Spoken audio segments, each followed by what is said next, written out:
Welcome to the Impromptu Speaking Final presented by Bob and Sally Stockton. We began with 551 contestants in Impromptu, and you are about to experience the top 6 speakers. Thank you for all of the hard work of our tab team over the week. For those of you who are unfamiliar with Impromptu, the students will be prepping and speaking within the same allotted time. We ask that the room remain silent because they will be up here on stage prepping until they decide to speak. Please silence your cell phones and remain silent during that time.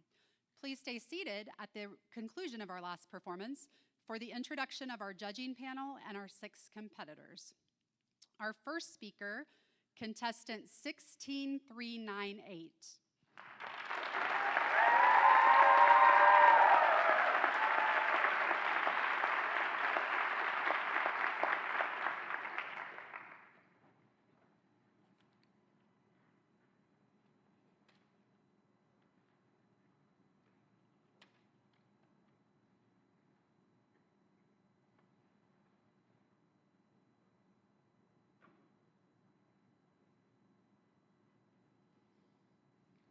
I've made my selection.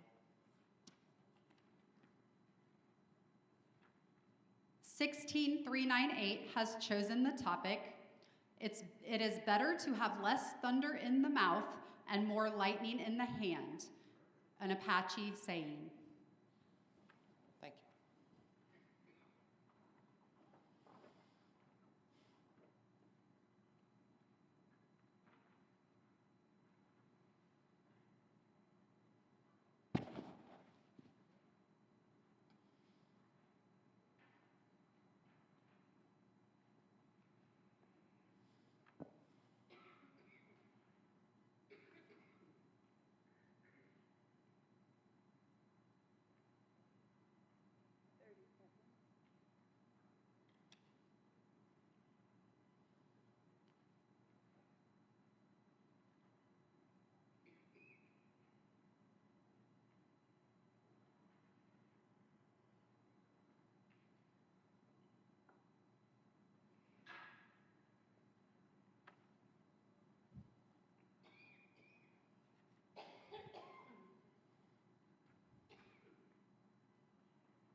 The Finnish quality of sisu has no known translation into the English language. The best that we can ascertain is that sisu means something like undaunted courage, even in the face of overwhelming adversity, often while alone. When I was given the topic that it is better to have less thunder in the mouth and more lightning in the hand, I was thinking about confidence and our confidence as speakers, but I was not just thinking about confidence in groups. I was thinking about confidence alone, for we as speakers engage in a very solitary activity. First, we will be analyzing this quote through the idea of us as speakers and then the idea of us as individuals in the world and what we can do to be more confident, to have lightning in the hand. But first, that idea of us as speakers and confidence while we are solitary. I'd like to begin with some words from the British poet Arthur O'Shaughnessy. We are the music makers, and we are the dreamers of dreams, wandering by lone sea breakers and sitting by desolate streams, world losers and world forsakers on whom the pale moon gleams, yet we are the movers and shakers of the world forever, it seems. It may seem that that quote and that missive has nothing to do with confidence. It may seem that that quote is entirely irrelevant. But the truth is, the most confident thing that you can do, the most confident thing that you can do to show the lightning that you have in your hand is to express your feelings and your emotions. We live in a time where for many individuals, they cannot express what they feel. They cannot express what they think because they are oppressed, because they are marginalized, because society tells them that that's not what they should do. But we can turn to the message of Arthur O'Shaughnessy that true artists move themselves away from the world so they can speak the truth, unfettered by those societal expectations and norms. That is how they keep the lightning in the hand, is by doing what they know is truthful in solitary, even though they know it might not be unpopular. But that second idea, not just us as artists, but also us as humans, what can we do to maintain our confidence? And the answer, ladies and gentlemen, is quite simple. The most important thing for us to be confident is to insist that we are confident. Before I got up on the stage, my coach came over to me and she said, "You know, it may seem like you're not ready to do this, but I promise you that you are. I promise you that you are." For too many of us, we are told that it is impossible to do something, that we cannot possibly ever achieve this goal. We tell that to ourselves in an effort to manage our expectations. We say things like, don't put the cart before the horse. They don't put all of your eggs in one basket. Make sure you keep your confidence and expectations at a manageable level. That's no way to go about life. Life isn't about managing your expectations. Life is about blowing through those expectations so you can achieve all you could possibly do. That is keeping your lightning in the hand, being confident, believing in yourself, ignoring those societal expectations, because only you know who you are, only you know what you can do. And if only you know who you are and what you can do, why would you ever believe you can do anything less than amazing, wonderful things? Which brings us back to Sisu. Confidence, even in the midst of overwhelming odds, often while alone. Oftentimes, we as speech and debaters are alone. The concept of speech and debate is under attack all across this country. So what can we do to help this activity that I love and I know we love so much? We can be confident in ourselves. We can be confident in this activity. We can ignore those societal standards because we know we are artists, and we can ignore the little doubts in our brain and the doubts that everyone else has because we know what our expectations should be. Our expectations should be the stars. Our expectations should be galaxies beyond our knowing, because we are the music makers and we are the dreamers of dreams. When I was given the message, it is better to have less thunder in the mouth and more lightning in the hand, I wanted to give you a message today that wherever you go and whatever you do, keep that lightning in your hand and never let anyone take it from you, because only you can decide what you can do. Thank you.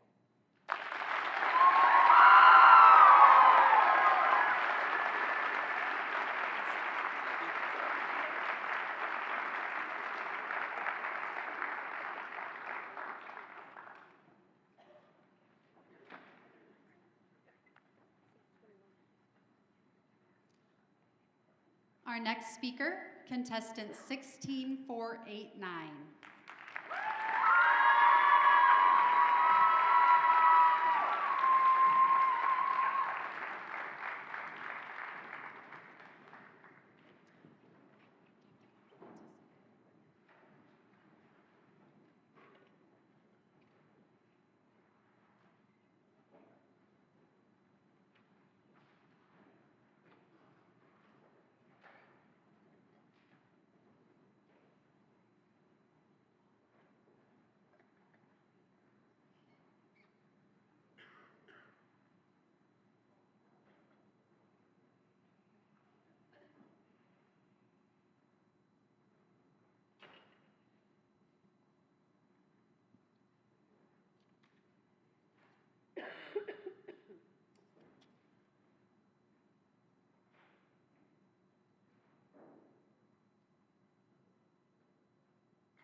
Code 16489 has chosen the topic lasso, the loop of a rope that cowboys use to catch cattle.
7 years old, I learned how to fly.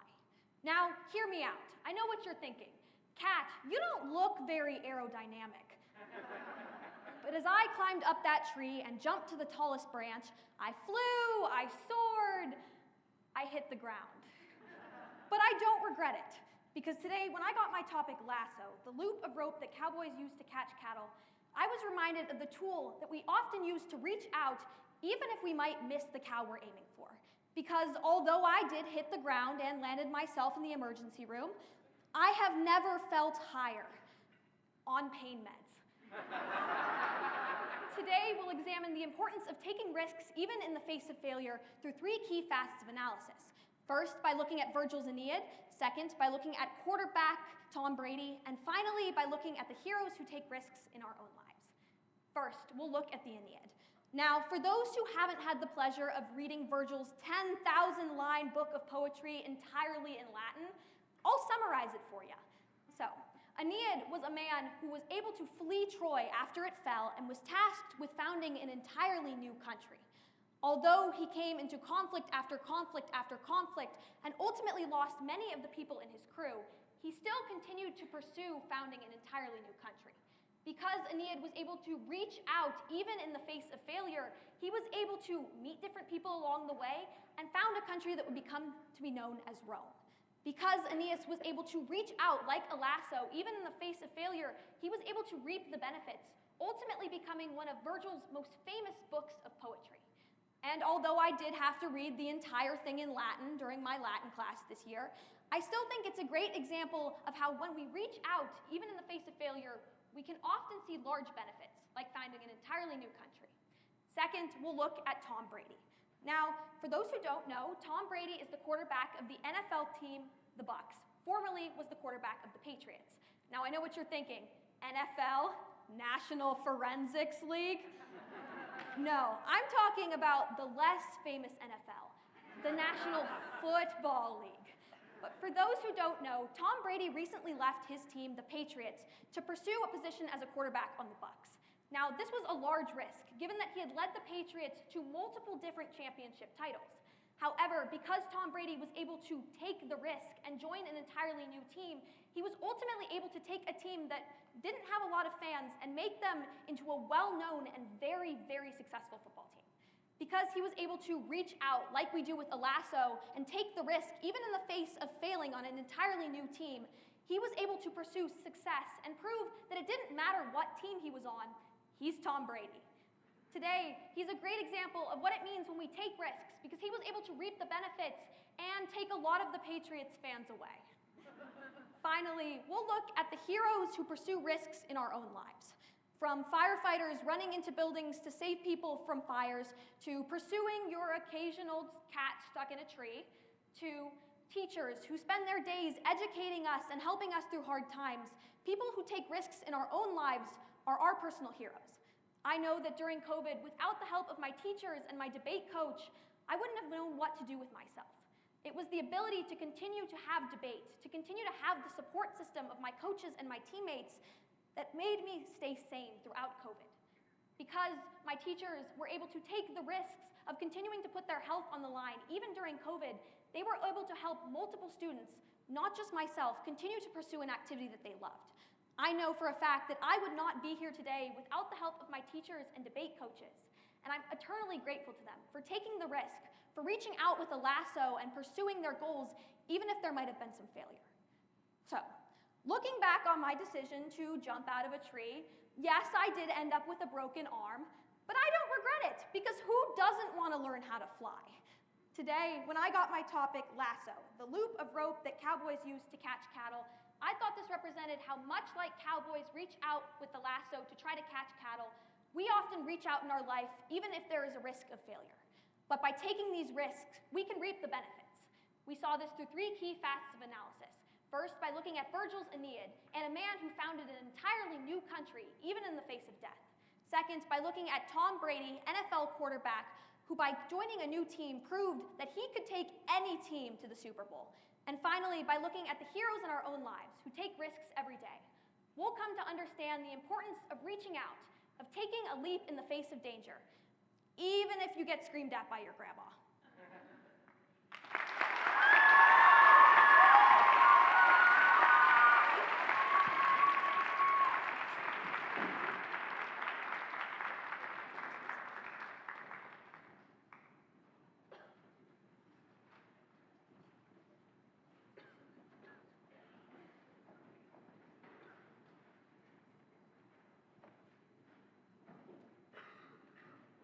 Our next speaker, contestant 16382.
I've made my selection.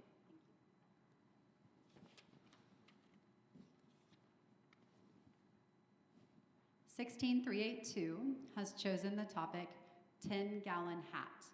A 10-gallon sombrero was a hat with a large enough crown that it could hold 10 hat bands, but American cowboys may have angelicized the word to gallon.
We all have something we are represented by.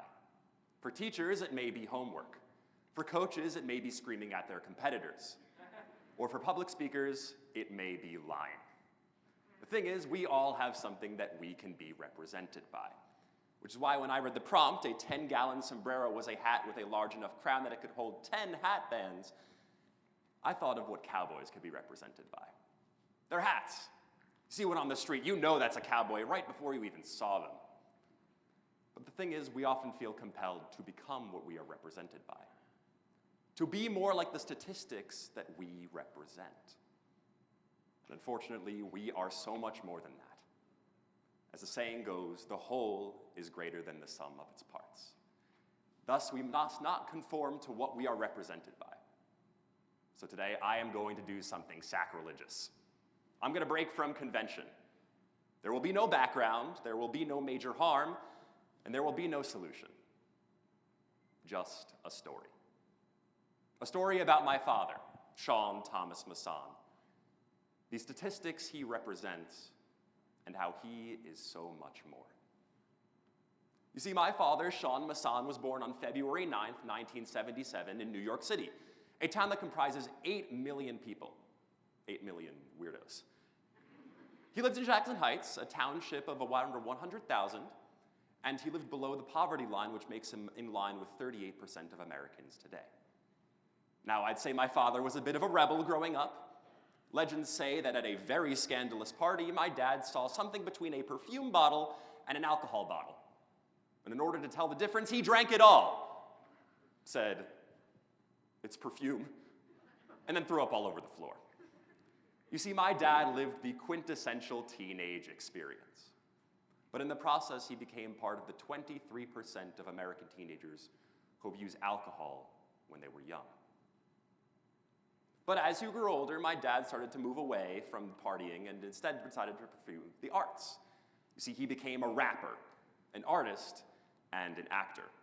He is one of the very few lucky people that kissed Nicki Minaj live on stage. He and Nicki Minaj were both actors in Case We Forget, so he is part of a very exclusive crowd. But in the process, as he grew older, he became more of the community around him. You see, Jackson Heights was known as the crack capital in the world, and with crack comes gangs. My father saw many of his friends lost to this lifestyle, and it became, in the process, one of the 12% of low-income Americans that find themselves victims of gang violence. But he grew older over time, and he met my mom. See, he decided to become a lawyer, go to law school, and had me on July 6, 2006. But a little after my sister was born, they split. He became part of the 50 million single fathers that live in America, and I became part of the 23 million children that grew up without a father. But you see, despite all of the statistics he represented, he made sure to not become one of them. While he lived in the city and I lived in the island, he drove 2 hours to and from my house every single weekend to make sure that he could enjoy the time he spent with me. Through that effort, he made such a profound impact on my life. So tell me, can we really summarize who he is by what he represents? Can we confine all that he is into a number? The thing is, humans are not numbers. Cowboys are not their 10-gallon hat. My dad is not the statistic he represents. Despite the speaker code you give me, I am not a number. We're people with depth, emotions, and stories. But unfortunately, despite all this, I think my words have fallen on deaf ears. You see, after this round, you all will give me a number, and I will get that number and internalize it. It will become who I am. How funny is that?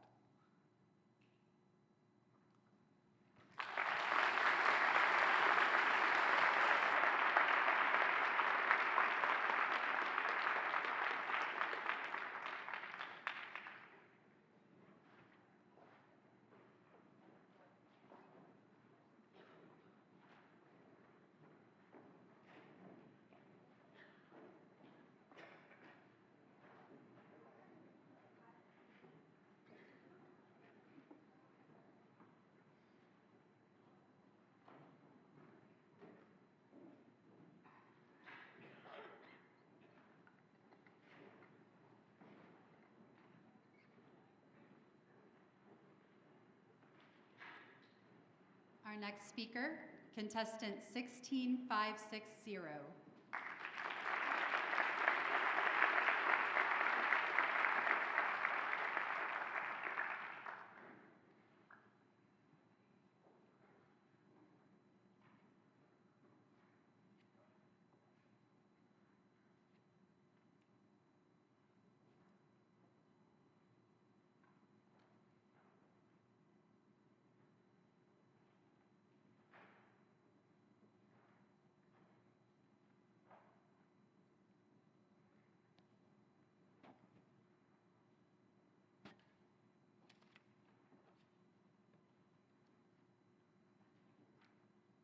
(16560) has chosen the topic, In Age, Talk, in Childhood, Tears, an Arapaho proverb.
My sister has the unique ability to terrorize anyone and everyone if she really wants to.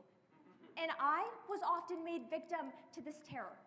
She did the conventional things like pulling my hair and calling me names, but also some extremely unconventional things, like putting unclipped safety pins in my bed. My childhood was filled with tears, and not of happiness, but rather of terror, which lends directly to today's quote. In age talk, in childhood tears, which expresses that throughout our childhood and teenage years, we often experience volatility in our emotions. However, as we grow older, we learn to come to terms with our being and to understand ourselves on a deeper level and prefer conversating over crying.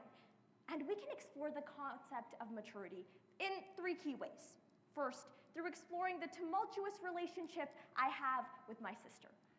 Second, when looking at the power of conversation. And third, when looking at how with age comes resiliency. My sister and I have never quite gotten along. However, she is someone who I love more than anything. And it's weird to think that somebody who I consider an enemy can also be a friend at the exact same time. Many of my childhood memories revolve around her and her friends teasing me. But something I learned from this is that without her bullying me, I would have had no character development. When I was wearing Skechers, she was the one who sat me down and told me that those indeed were not cool. When I used to wear high ponytails, she was the one who told me that these would give me a receding hairline. And thank God for all her advice, because if she wasn't putting me in line, I would probably still be wearing Galaxy leggings to this day. And while she evoked many tears and was very critical of me, she assured that I wouldn't be an embarrassment to this day. But one thing that I've learned from my sister is although that siblings can be harsh at times, because they live in the same circumstances as you and are surrounded by the same family members, they understand you on a deeper level. And being allowed to grow with them and alongside them is the greatest privilege that anyone could ever experience. But the second way we can analyze this quote about the power of maturity and going from tears to conversation is when looking at the power of conversating and connecting with one another. Growing up, I never felt like I had a consistent friend group until I entered sophomore year, where I was able to conversate with people on a more consistent level and get to know them more deeply. And something I learned is that as individuals get older, they become far more mature. And while I typically avoid teenage boys at all costs, I must admit, I've had some pretty deep conversations with them. In fact, being able to meet at local spots like Taco Bell or the library just to sit down and talk with my friends has opened up some of the most meaningful conversations that I could have ever imagined. Teenagers today aren't credited for the amount of emotion and turmoil that we experience, especially in terms of contexts like COVID-19 and other challenges. And because we are all going through these experiences collectively, the power of conversation has allowed me to realize that both my peers and I have grown so much since we were in elementary school and can truly connect on a deeper level. So rather than being associated with tears from our childhood, we are growing more formally into the role of conversating with one another and establishing deep connections. But the final way we can analyze this quote about reaching maturity is when analyzing how maturity helps make you far more resilient. One thing I've noted is that oftentimes my dad suppresses his emotions and will never cry in front of me. And while we associate tears with being young and being childlike, something that's extremely important is that maturity doesn't go hand in hand with suppressing your emotions.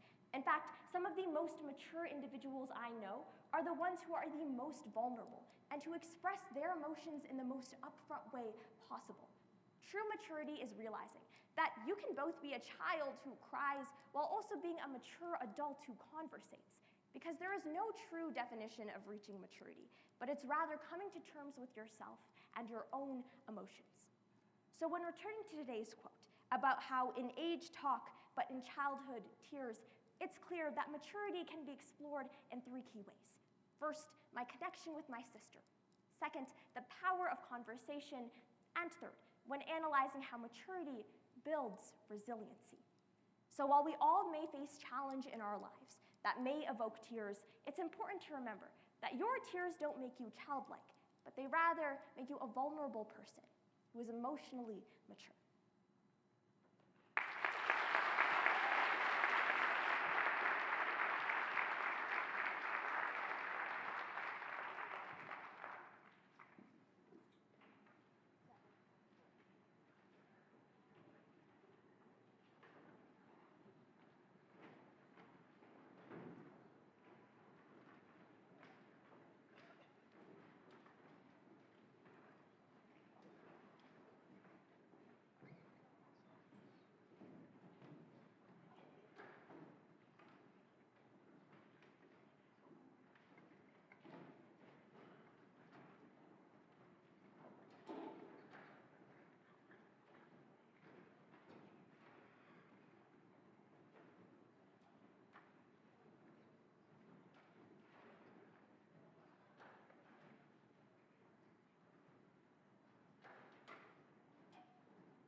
Our next speaker, contestant 16208.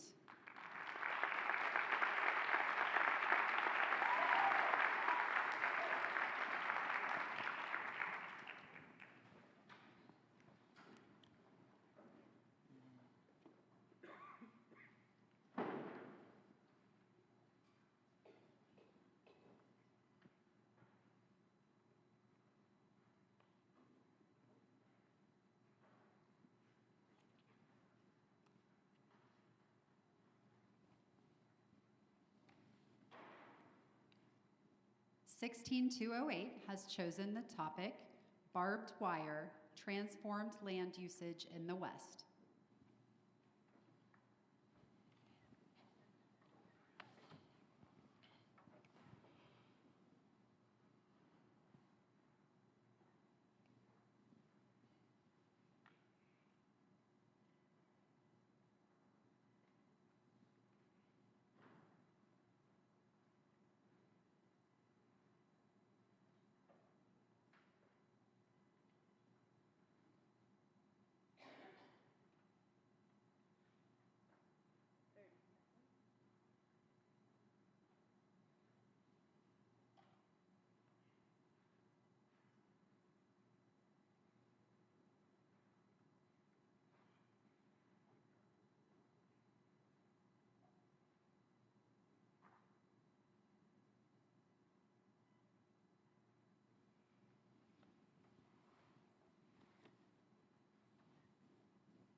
On January 13th, 2006, something truly phenomenal happened. I was born, and just 6 years later, I'd be face to face with one of mankind's deadliest creature. The species name? My mother. And now, as I stand here today, I'm a 6'1" on good days, speech and debater. What we just went through was what I call the origins of my human life cycle. Us and us alike, just like many other animals, go through this exact same process. One of the most prominent ones we learn as early as first grade is the monarch butterfly, going from a caterpillar to a chrysalis to finally a butterfly, and flying around the world based on the season to search for warmer areas. And we as humans are just like these butterflies, often going to different places, just not for climate, but better quality and ways of life. And we've often preferred those western areas, whether it's early in history when we expanded westward to found the United States, or today where people come to the United States for refugee. We see that westward expansion is something we've all done. And when presented with my topic today, barbed wire, while barbed wire may have transformed westward land, we as humans did the exact same thing, making our westward areas mass stockpiles of culture and diversity. However, if we don't tame this area, too much will continue to happen. So let's first look at the dangers of cultural assimilation and appropriation within country music. Then take a look at how westward expansions and tropes like the Wild West perpetuate stereotypes. And finally, look at what we can do as a youth and a democracy to fix these issues. Now, fair disclaimer, I'm not much of a country music fan. So for you Swifties out there, sorry now. However, I know just like anyone else that country music is deep and rooted in so many different people's culture. However, as we look at it today, not many of us attach an African-American origin to it. The banjo, an acoustic instrument largely used in country music today, originated from African descent, and when moved over to the United States, white settlers tried to make a mix between northern and southern music, and the banjo was the main way it was used. However, as they started promoting country music, they were promoting it to the rising middle white class in America, and therefore they had to distinctify it from African Americans, because associating country music with African Americans would make it inferior, insignificant. And you ask when this was? Well, it was only a century after the Emancipation Proclamation, which ended slavery, and most people seem to think ended racial injustice in the United States. However, the reality of the situation, which we're first seeing today, is we really didn't end anything. And as today, cultural appropriation has now taken the substitute of cultural assimilation, whether it's people today getting darker skin to look more racially ambiguous, or people adopting ethnic hairstyles like fox braids. We see that our cultural appropriation assimilation is only based off ignoring what we had in the past. And it's not just with African Americans. However, we also see this today when we look at our current Western stereotypes. Most of us know the trope, the Wild West. It really originated with President Theodore Roosevelt as a way to keep settlers from progressing westward as to avoid Native American conflicts. However, today, as it's propagated in films, it's largely associated with sand, cactus, and the desert area. So the Western states today who have this sort of arid climate, whether it be Arizona or Texas, are largely adopted and looked upon with this violent stereotype in nature. This often prevents people from going to these states, looking at, if I'm LGBTQ and I go to Texas, will I come back alive? If I'm black and I go to Arizona, will I make it back either? We said these stereotypes of being racially and violent in these states has stopped people from migrating there. However, it's not just stereotypes in the states, but also stereotypes in real life, whether it's all African Americans are athletic, all Asians smart, or all white people are racist. We see with tropes just like the Wild West, these same tropes have kept us confined to these stereotypes that are so detrimental today. And finally, what we as a youth and democracy can do to fix this issue of constant ignorance. Now, most of us today may not be up to date with things in politics or the government. In fact, the youth today is often the first to criticize the government. However, when given the chance to make a difference, never does it. In fact, so many of us today consider our current president, Joe Biden, to either be the best president ever, okay, maybe no one thinks that, or they consider him to be an elderly man who shouldn't even be in office. And as we approach this again today, we see that we are in a speech and debate community. Not only where we public speak is normalized, the biggest fear in the world, but hearing other people's stories and their experiences is something that we take in on a daily basis. And it's these same experiences we need now to be in these places of office. As we are the politicians of tomorrow, we go to these new offices with these new viewpoints, and finally change may actually happen. Because while we may joke about our current President Biden being a horrible president, the raw reality is he's just consistently mediocre. And this is what we need to see today. As we are politicians, future administrators, we have the right to make change here. Our only difference is that we may have the power of words, we're growing the responsibility to use it appropriately through this activity right here. Barbed wire, a simple thing we all may know, whether it was from an anime or from just a different TV show growing up. It's something that was largely used to keep people in place and keep animals in their rightful places. And we see how, with looking at our westward expansion and how it changed how we use our land, we've also used this a trope of keeping people in place when it came to African Americans throughout history and assimilating to country music and their culture. Then we also took a look at how we also use this same trope when it comes to our stereotypes today, just like the Wild West stereotype. And finally, what we as a youth can actually do to combat this issue so we don't become those politicians of tomorrow that we so constantly look down upon. So, the Wild West may be something that most of us don't know much about, and it may even be a beastly creature. How if we start taking our steps today, we may just tame this wild endeavor. Thank you.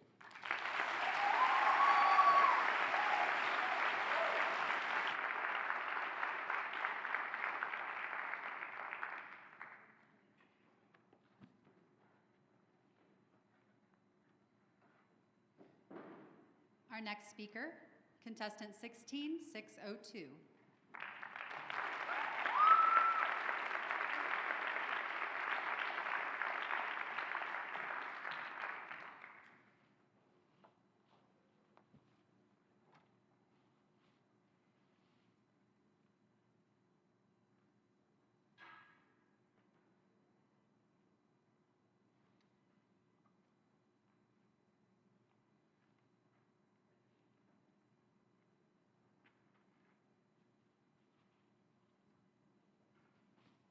(16602) has chosen the topic, Courage is Being Scared to Death but Saddling Up Anyway, by John Wayne from True Grit, 1969.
Phoenix, Arizona is a pretty terrifying city.